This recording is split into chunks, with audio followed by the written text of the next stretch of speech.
Tuturuan nila kami magkamay ngayon. Ako pala. Ay, hindi. Dalawa kami. Hindi kami marunong kamay. Alright. Igaganyan.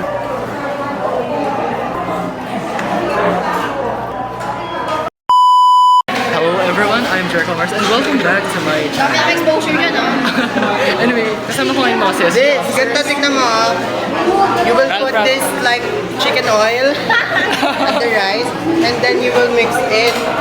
Tuturuan nila kami magkamay ngayon. Ako pala. Ay, hindi. Dalawa kami. Hindi kami marunong kamay. So, Look at this. PM1 Look na. at this. PM1. Look at this.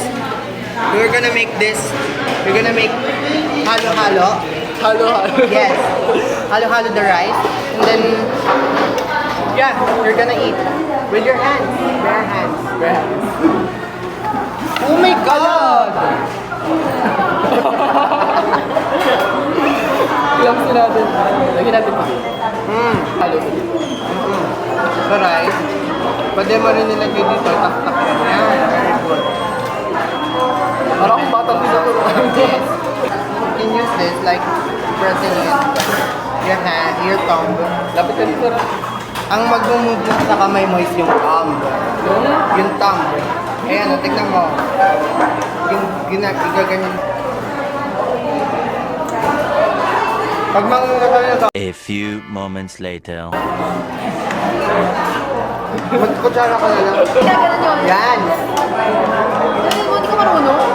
Bakit mo try? Ito kasi napakaano nito eh. Magkamay ka nga.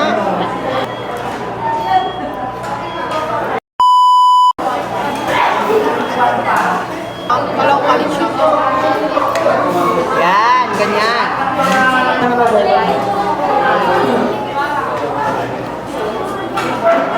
Si Ate Jimmy, natakot ako sa kanya nung una ko ako siya mataray. Sa lahat ng sales officer, pinakauna ko nakaklose si Ate Shamia. Ako? Ikaw? Ako sa Ate Shamia talaga. Ano sa akin? Ang nasusungitan ako dati kay Ate Gian. Recorded tayo. Actually, ang masungit para sa ako dati sa Ate Teresa. Yung Abe? ituro na Ate Teresa. Mukha na kasi, hindi ako umingiti. Abe? Pero mabait Hindi ako na. talaga. Pinig ko. Wala namang masamang galing sa sales officer. Ako lang. No, So, totoo yun. galing ko. Kaya Alin talaga, malaki talaga tinulong niya sa akin eh. Galing niya ang Alin. Meron kami lahat noon. Meron kami mga, parang yung mga namin, may mga chan kami, mga ganun.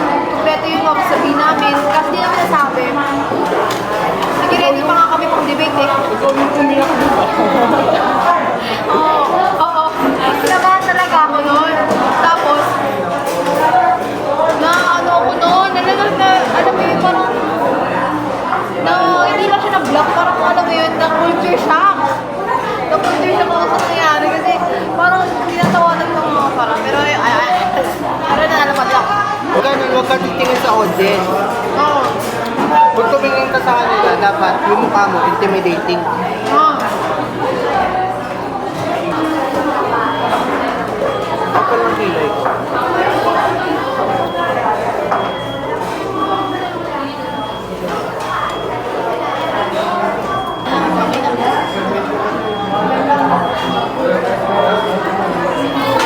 Pagod ko pala ako lagi nauuwi sa mukbang.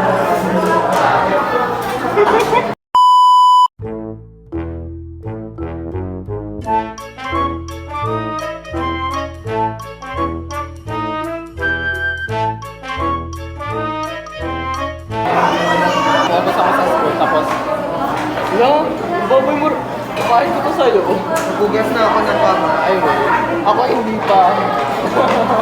Baboy mo.